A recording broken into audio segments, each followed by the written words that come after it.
Deuxième des 3 matchs face à l'Atlético de Madrid. Bonjour à tous, j'espère que vous allez bien. On se retrouve aujourd'hui pour une toute nouvelle vidéo. On va faire l'avant-match de rencontre entre le Barça et l'Atlético de Madrid. Et je vous propose directement, hop là, de regarder mon écran. Avant de commencer, vous en avez l'habitude. N'hésitez pas à vous abonner, à activer les notifications, à regarder les vidéos, à liker, à commenter, à partager. Bref, vous en avez l'habitude. Merci à tous ceux qui le feront.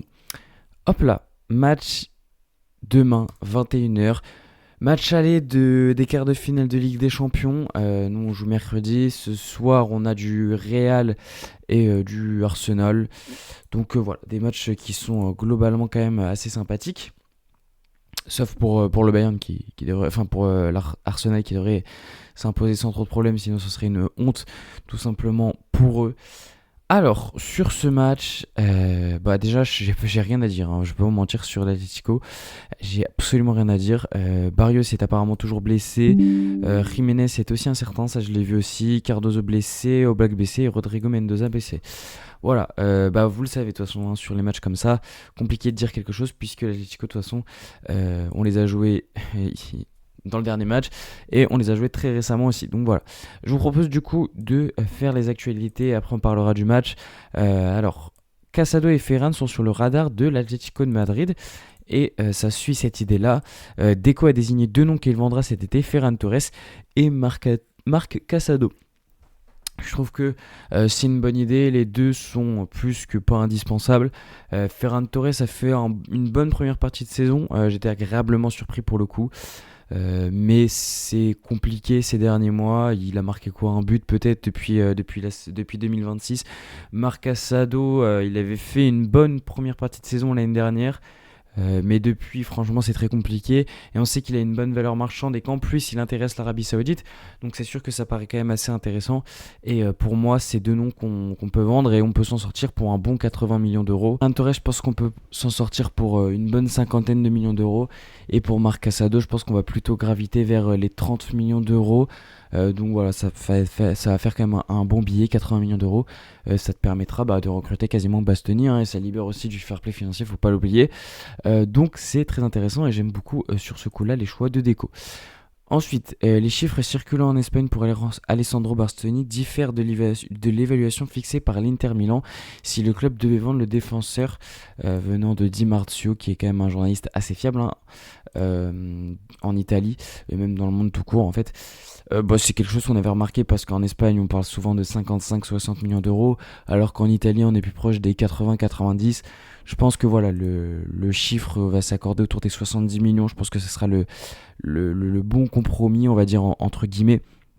Je pense que ce sera la bonne chose et ça va très bien en fait, 70 millions pour Bastoni, je trouve ça plutôt pas mal. Donc voilà, on prend 70 millions, mais c'est clair que j'avais aussi remarqué qu'il y avait quand même une grande différence entre ce qu'on disait en Espagne et en Italie, mais ça après, vous connaissez, c'est les jeux de rumeurs, etc. Ensuite, De Jong est prêt à accélérer plutôt son retour pour aider l'équipe, mais le club reste prudent et veut éviter tout risque qui pourrait entraîner une rechute. Moi je suis pas du tout pour. Frenkie De Jong doit revenir tranquillement et normalement et pas se précipiter. C'est pas non plus Lamine ou je sais pas moi, Pedri. Même pour eux déjà je pense pas qu'on le fasse. Alors si en plus pour De Jong, si on va encore moins le faire pour De Jong, ça c'est clair et net. Donc pour moi c'est non complet. J'aimerais bien qu'il revienne, voilà, qu'il joue 10-15 minutes face à comment il s'appelle, à l'Espagnol ce week-end et voilà, pourquoi pas qu'il joue une soixantaine de minutes, une heure face à l'Atlético au retour, mais clairement on doit certainement pas le précipiter au risque de blesser, ce serait une très très grande erreur. Ensuite, Dani Olmo pourrait rejouer en faux neuf mercredi contre l'Atlético de Madrid. C'est quelque chose qu'on a vu sur le dernier match face à l'Atlético qui a plutôt bien marché. Alors je crois que Olmo a joué 3 matchs en faux neuf. On a le Betis, le match dernier, du coup il y a un autre match, je sais plus c'est lequel, et c'est quasiment que des masterclass de la part de Dani Olmo qui est vraiment, je trouve, très à l'aise à ce poste. Je ne sais pas pourquoi, je ne comprends pas pourquoi, mais clairement pour moi ça ne me choquerait pas, même si Lewandowski en ce moment est en forme et joue vraiment plutôt bien. Donc franchement Lewandowski ou Olmo, ça me fait ni chaud ni froid, aucun des deux.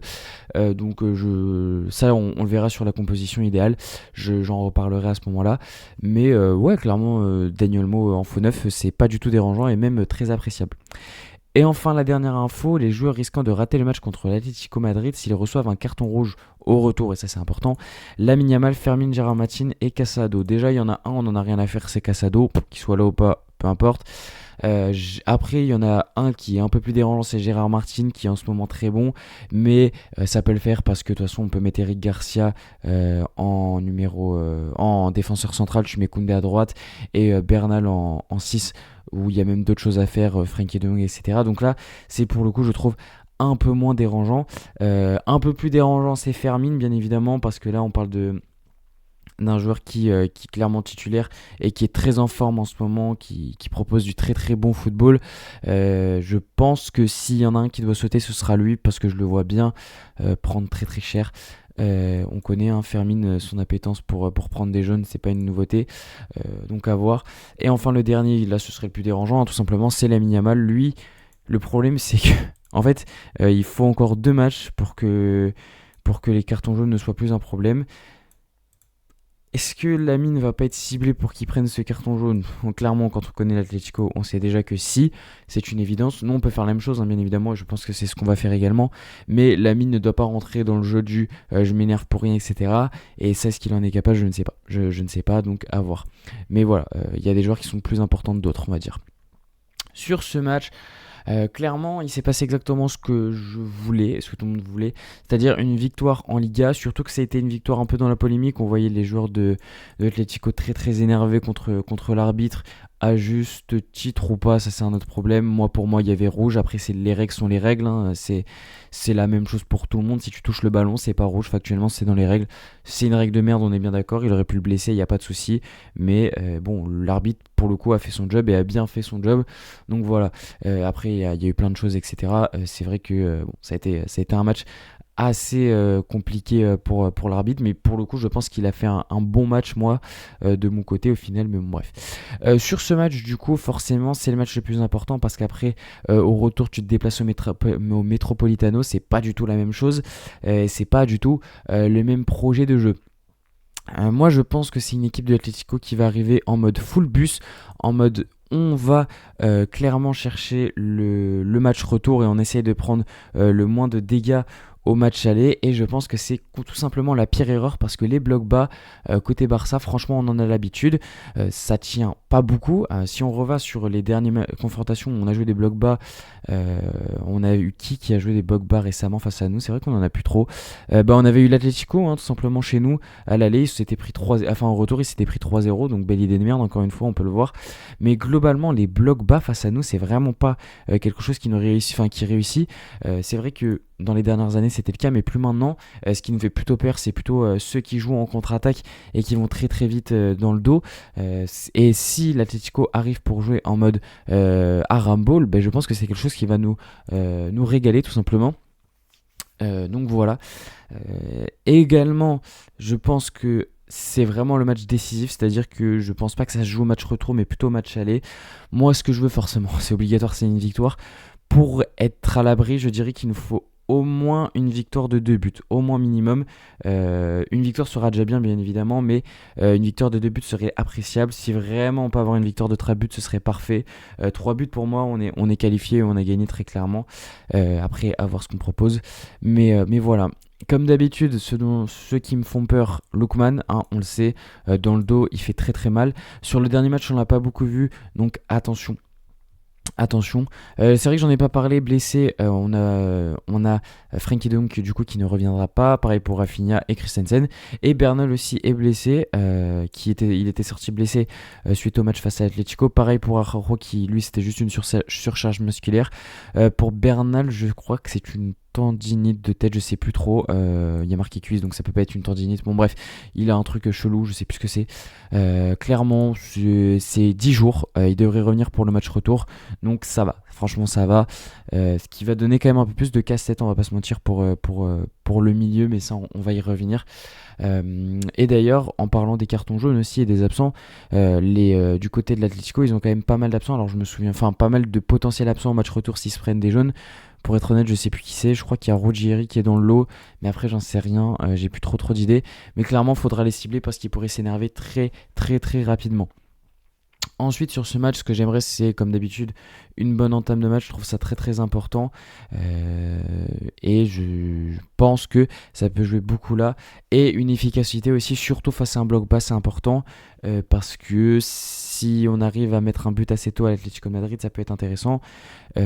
L'efficacité va beaucoup jouer. Surtout qu'on sait que l'Atlético est une équipe très efficace. Donc voilà. Et pour finir cet avant-match, je vous propose le 11 idéal, vous en avez l'habitude. Donc, au cage, Yohan Garcia, on ne change pas les bonnes habitudes. Ensuite, en défense, moi je vais laisser Cancelo parce que, encore une fois, masterclass tout simplement face à l'Atlético, responsable pour moi à 90%, même sans d'ailleurs, enfin 99, allez, on va dire, parce qu'il y a Lewandowski quand même qui est bien placé au bon endroit, du second but. Donc je le laisse. Par contre, je mets Eric Garcia, non, je mets Jules Koundé plutôt à droite parce que. Je pense que Araujo, c'est super, hein, c'est génial, mais Koundé mérite d'être plus titulaire, surtout qu'en plus, avant sa blessure, il revenait plutôt bien, donc voilà. Je laisse la charnière Cubarsí-Gérard Martin qui fonctionne très bien. Attention quand même, Gérard Martin, petit avertissement, qui n'a pas été, qui n'est pas allé plus loin, mais vraiment attention parce que ça pourrait être plus grave, c'est de prendre un carton rouge ici que face à Atletico en Liga. Ensuite, au milieu, du coup, je vais laisser Eric Garcia en numéro 6. C'est pour ça que j'ai pas mis Eric Garcia en latéral droit, parce qu'il n'y a plus Bernal. Et bien évidemment, avec Pedri et Fermin Lopez en en milieu offensif, en numéro 10. Là, on a une très bonne. Une très bonne équipe. Et enfin, Lamine à droite et Rashford à gauche. Rashford, pareil, très important. Buteur sur le premier but. Donc, un match qui a été, je trouve, pas non plus extrêmement incroyable de sa part, mais les buteurs, on va dire que c'est ce qu'on lui demande. Ensuite, le dernier dilemme, c'est le plus gros dilemme pour moi, Lewandowski, Ferran Torres ou Dani Olmo. Moi, je vais rester sur Dani Olmo parce que c'est quelque chose qui a très bien marché, qui marche très très bien. Donc, j'ai envie de dire qu'il faut rester sur des choses qui marchent. Et donc, je vais follow cette idée. Et je pense que Dani Olmo peut poser beaucoup de problèmes. Et surtout que ça veut dire qu'on peut faire rentrer Lewandowski en fin de match. Et ça, c'est un luxe que certaines équipes, et que même beaucoup d'équipes ne peuvent pas se permettre. Enfin, voilà, c'est la fin de la vidéo. J'espère qu'elle vous aura plu. N'hésitez pas, comme d'habitude, à me suivre sur tous mes réseaux, que ce soit TikTok, Insta ou Twitter. Tous les liens sont en description. Vous n'avez plus qu'à cliquer pour vous follow. Et moi, je vous dis tchuss!